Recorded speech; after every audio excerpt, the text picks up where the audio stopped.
Hello and welcome to today's episode of The Untold. This is the show where we bring the untold stories of great individuals, their journeys, their experiences, basically the path that led them to this moment. We discover secrets, maybe, hopefully, we share with them our experiences, they share with us their experiences. For today's episode, we have Hameed Alsarraf, who's an oil painter, and guess what? He's also a professor, a doctor at the Kuwait University in medicine, so multi-talented. I cannot wait to meet him. With that in mind, stay tuned. We'll come right after the break. And we're back with Hameed Alsarraf, who's one of the most renowned Kuwaiti oil painters, I would say. So thank you for joining us on the Untold and welcome to the show. You're welcome. It's my pleasure. Thank you. I wanna, we have a custom on the Untold is that we always like to go, behind the story. Basically go to the first steps in how you got into this kind of story. So talk us through your beginnings, right? Since I was a child, I was really fascinated with the aesthetic of things. Yeah. Anything looks beautiful. Colors, shapes. When I see a painting or a drawing or even a sculpture, I was fascinated with it. Yeah. My pleasure was when I see some nice painting which is it's like executed really nicely. Oh, so the fine details of the painting. Fine details of and a sculpture also, just mashallah. Roman and Greek sculpture. And I can say when I started the actual, using my, my hands and starting, holding a pencil and drawing, it was about when I was 13 or 14. Mashallah. Okay. Yeah. I used to save my money and go and buy books on paintings. On painting. Yeah. I remember my first book was on Rembrandt, the Dutch painter. Yeah. And my first travel outside Kuwait was to Amsterdam. To the museum. Yeah. To the Rembrandt Museum. So then it was on and off. Oh, okay. Yeah. So for like a few months I keep drawing, only pencil sketches. I get a piece of paper. I have a small sketches here. Sketches with a pencil. Everywhere. Yeah. Just feel.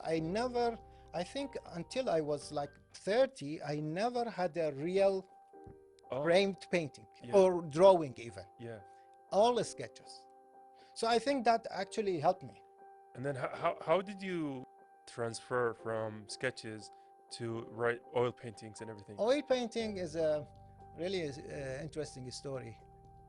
I was afraid to use brushes and do oil painting. Okay. Because it's not, I thought I'm not in control. Yeah. Because you see, pencil, you can draw fine lines and you know where you're going. Yeah. But with the brushes, it's not that easy. Oh, okay. So I tried it a few times. I didn't continue. So I thought, no, it will be a failure. And I don't like failing. Okay. But, I advise those who want to get into oil painting to try it, to don't hesitate. So the story of me starting the oil painting was during Corona. Oh, so that's fairly recent. Yeah, so maybe 4 or 5 years ago. Yeah. I said, okay, I don't have anything to lose. I'm not going to work, so I'm not busy with anything. So let's try it. And I had some old paint tubes and canvases, and I started painting. I said, hey, this is going well. So my first painting, I still have it. Mashallah. Yeah. So I said, this is still life, and I liked it. I said, it's good. I can do that. Yeah. But before that, of course, I did digital painting. I did color pencil painting. So I was familiar with the color. So you kind of tried, I would say different mediums. Different media, but I was afraid to get into oil painting. But I'm glad that there's one good thing about the Corona was that I had a lot of time. a lot of time to start oil painting. Then from then I didn't stop. There was no interruption. Oh. Anything earlier with the sketches and color pencil, I do it for a few months, then I stop. I didn't continue, but this since Corona till now, so it's about 5 years, I haven't stopped. So was the thing about oil painting that made it so difficult at first, it's just, the idea of transitioning from pencils to To brushes. brushes. Yeah. Now I don't like to hold the pencil. Oh, so it's like the tables have Yes. Yeah. Even the startup paint drawing, Yeah. I do it with brush. Oh, mashallah. So it's like, Yeah. because I know some artists like to sketch with the pencil and then bring out the brushes. Many artists do So that. you, Either with charcoal oh, or pencil, and then they start putting applying paint. oh, mashallah. So your process now is basically, do you see the painting before you paint it? Leonardo da Vinci said the painting or a sculpture is there. Oh. You need to just carve it up. Oh, okay, I got it. I got it. When you have a piece of a stone, it's there. It's there. Yeah. So you need to imagine it and just carve it up. Painting is the same thing. Oh, okay. Yeah, painting. For me, the ultimate is a sculpture, but it's too much. It needs a lot of things, and if you make a mistake, there's no way go back. Yeah. But oil painting for me is the next one, which I think is, to me, it comes natural. Now I see, say, why I didn't try it earlier? I mean, you've been doing it for 5 years 5 by years, now. yeah, oil painting 5 years. Yeah, and mashallah, I've looked at your profile and it's amazing work. Thank so you. that's Thank a lot of props to you. Thank you. And I want to take you for oil painting in specific, because you say now that the process is so natural to you. You've gone the other way in like not trying to take with a pencil, just using the brushes. Yeah. And I want to ask you about specifically oil painting. Do you tackle the process like, for example, do you have an idea and then you go and try to paint it, or do you usually just sit in front of the canvas and it just comes to you? You see, I take you through the process. Yeah. The first part of the first stage is the most difficult part, is what to paint. Oh, okay. The subject. Yeah. So at the beginning, I started just looking at certain subjects, trying to copy some masters and doing these things, which came easy. Yeah. But later, you cannot keep on copying. Yeah. You need. So currently, my process is that I get many reference photos. Yeah. And then even sometimes I use AI. So I make a combination of these and I come up with an idea. The idea is the most difficult part. Usually I sit days to get an idea. Oh, mashallah. Yeah. It's not easy to get. That is actually the only frustrating part of the painting. The idea itself. The idea itself. Once I get the idea, I get excited and I start. And alhamdulillah, I never been too frustrated during the process of painting. Oh. So I make mistakes, then I correct them, then I look at them and say, okay, when the painting is finished, I say, okay, yeah, that was in my mind at the beginning of the process. I'm like 75-80% happy with that. I mean, honestly, it's so fascinating to hear about the process, is that basically you're spending so many days to get the idea, and then once you have the idea, the actual painting itself is not the difficult part for you, right? No. Yeah. No. I don't want to brag, but yeah. No, I mean, yeah. But usually, even those big painters, they have some a percentage of their paintings. Yeah. They don't show up. They just put it aside because they don't like it. I've had also a few paintings that I didn't like. I said, okay, I don't like to show them, but alhamdulillah, most of them are the ones that but still, I need to improve because I'm still learning. It sounds like you're a perfectionist, right? I am, and that makes it difficult because the next difficult stage of painting is when to stop. Oh. Whether it is finished yet or not. And then how do you usually decide, okay, now the painting is complete? I leave it for a couple of days. I don't see it, don't watch it. Okay. I just turn it. Because when you're deep into it, Yeah. you don't see certain mistakes, certain aspects, you don't see them. Yeah. Because daily you keep going. And the process takes time. Some of my paintings took 2 months. MashaAllah. Because it's layer after layer Yeah. after layer, Yeah. details. And then I put that, face, to the wall. And then You forget about it for yeah, a few for days. a couple of days. Then Yeah. I come back and look at it and say, okay. Sometimes I even look at it through the mirror from the back. Yeah. Because my research is in neuroscience. Yeah, So mashallah. I know how brain works. Yeah. So your brain tricks you. Oh. How does it trick you? So you see something through your eyes, your brain takes that image, and based on your memory of understanding of that thing, that object, your brain corrects it. Oh. So for example, if you're now wearing white, Yeah. okay, I can see you wearing white, but there are different colors of reflection on that white. Yeah. So if an amateur painter wants to paint your shirt, it will paint it white and gray for the shade. Yeah. Well, that's wrong, because your brain corrects it. Corrects it. Yeah. Yes. If in your shirt now I can see some kind of tints of yellow, some blue, Yeah. you see, from the reflection from the surrounding, Yeah. from the lights, and so on.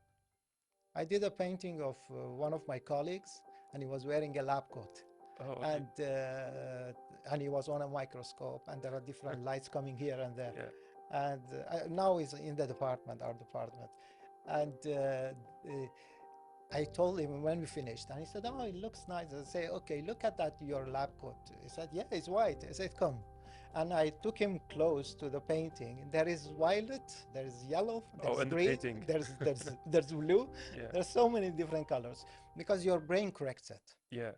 You know, honestly, this reminds me of something I read, I think it was either Stephen King or Greta Artwork, I think. I forgot. She's the writer who made the movie Barbie. Yeah. About the writing process.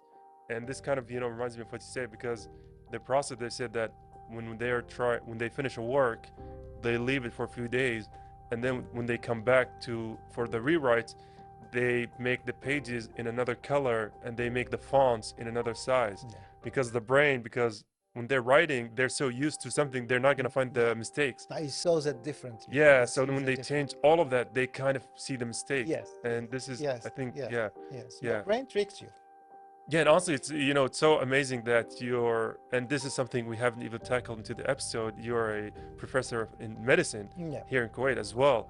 And honestly, it's so, I would say, amazing how you brought that to assist you in your work as an oil painter. It does help, actually. It does help in these kind of things. So I tell my students, I mean, not medical students, but those who are interested in art, I tell them, see the objects with your eyes, not with your brain.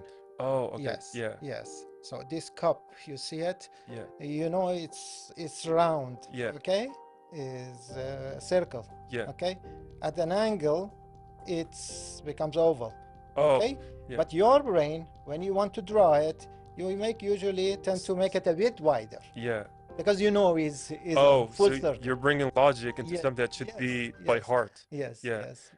I think on that note, we can go on a very quick break, sure. to make the audiences follow their hearts instead of their brains with that message in mind. Yes. So we are going to take a break, but we'll come right after this one.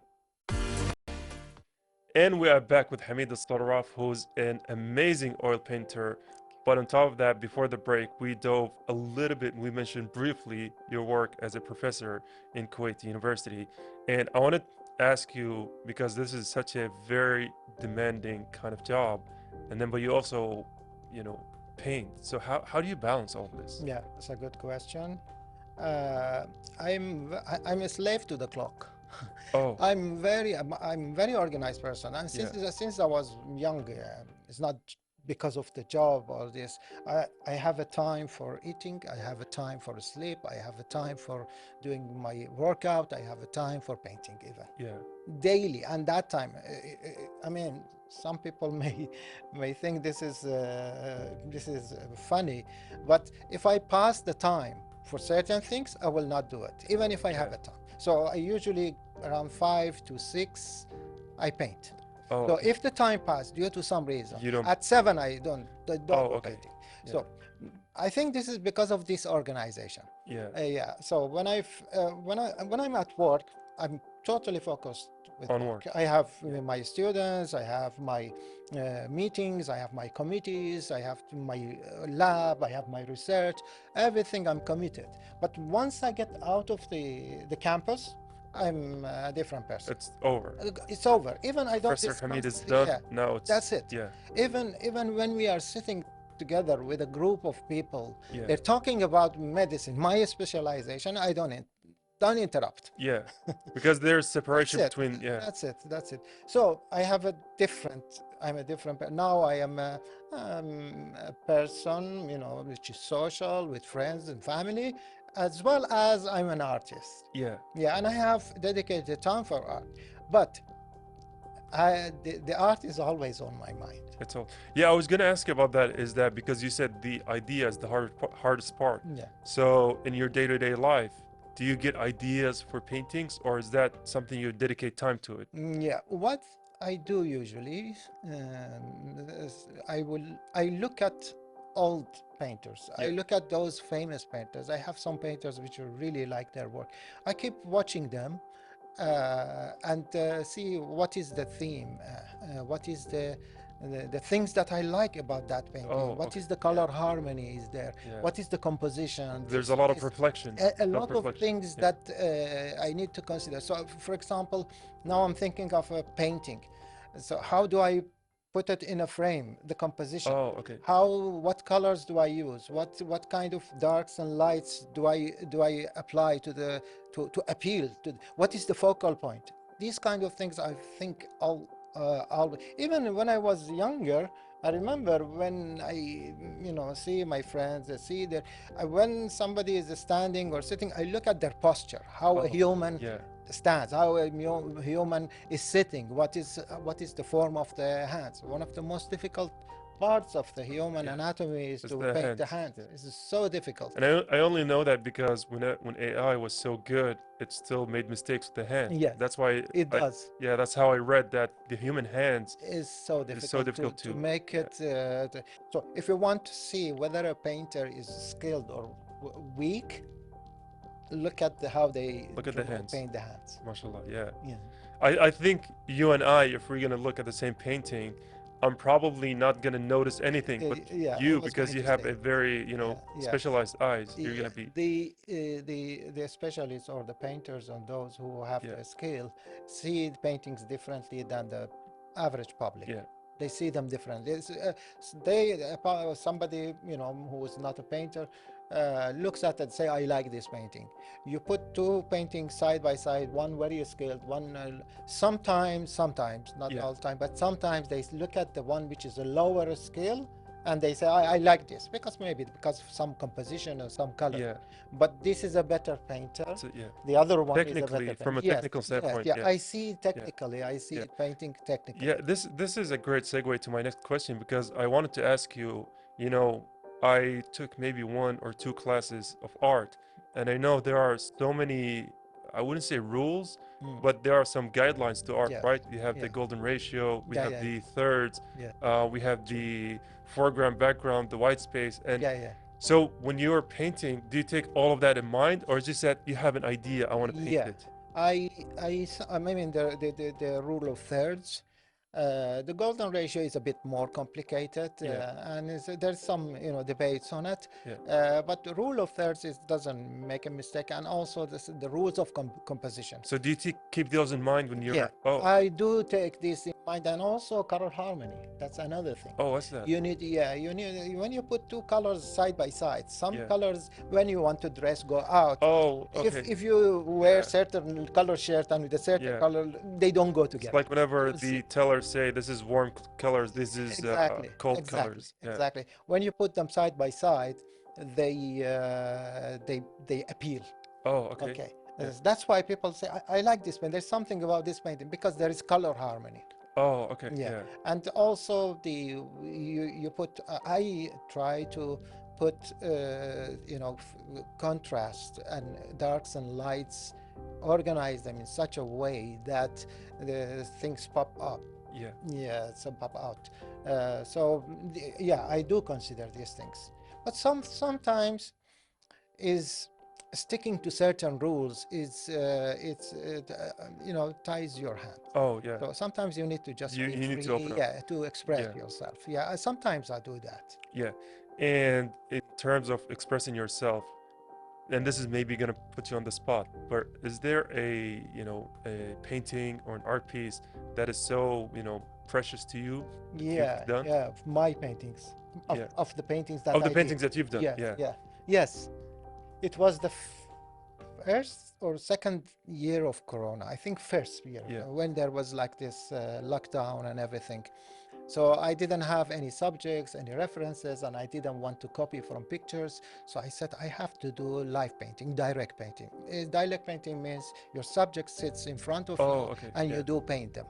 So I did my mother. She's an old, so I didn't want to frustrate her. She had to sit several times. I said, no, that's not gonna work. So then I did myself in a mirror. Oh. And that was really a challenge because the light is changing and there was this small mirror that I had. And also the canvas is in front of you. Exactly. It's blocking some of your I views. put the canvas and I'm looking at the mirror. Yeah. And, I usually, when I'm painting, I do a few brush work and then go a step back and look at the work. But I couldn't do this because I can't. If I go back, I don't see myself. It's going to change the perspective. So I did this, and actually this at the end. So it was a live painting of myself in a mirror. So at the end, it turned out to be what I wanted. So I'm proud of that. Most. It looks an ordinary painting compared to my other paintings, but I myself, that is special. The behind the painting story is what makes it so precious. Yeah. And I want to ask you more about that. What is something I was gonna ask behind the scenes, or something that people don't know about this process that's kind of gonna surprise them or shock them or something? Well, I think they see the finished work. Okay, they see what I done on finished work. Okay, so the idea, getting the idea is something. But I think if they come to my studio, what surprises them is that I am so impatient. Oh.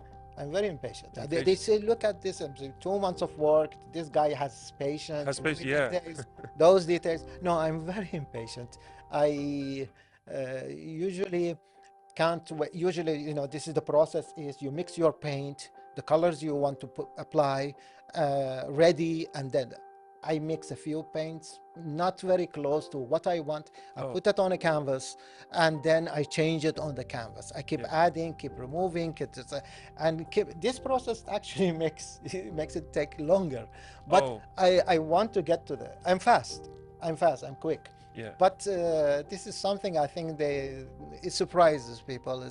And I don't work more than 1 hour. I cannot. Yeah, I think that's, for me personally, from this interview, that's what surprised me the most, is the 1 hour. You said from 5 to 6. That's it. I thought it was going to be, No, I don't know. I can't. I have worked more than 1 hour, but it's rare, very rare. I don't know. I have like a mental block. That's it. I did it for today. I do it. I completed another day. So this is one of the things that I think surprises them. And I want to be in a quiet place. I don't usually put music or anything. I want to focus, and I go back from the canvas a lot.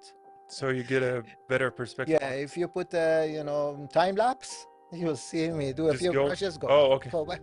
A lot of times I go back and check. Yeah, but I think for someone like you, that 1 hour is probably more work than someone who's a little bit earlier, because you know all the fundamentals about the process itself. So you're not going to be wasting any of those minutes. Fast. It's always every minute of those is constructive. Every minute of those is working and doing something. True. It's Yeah. fast.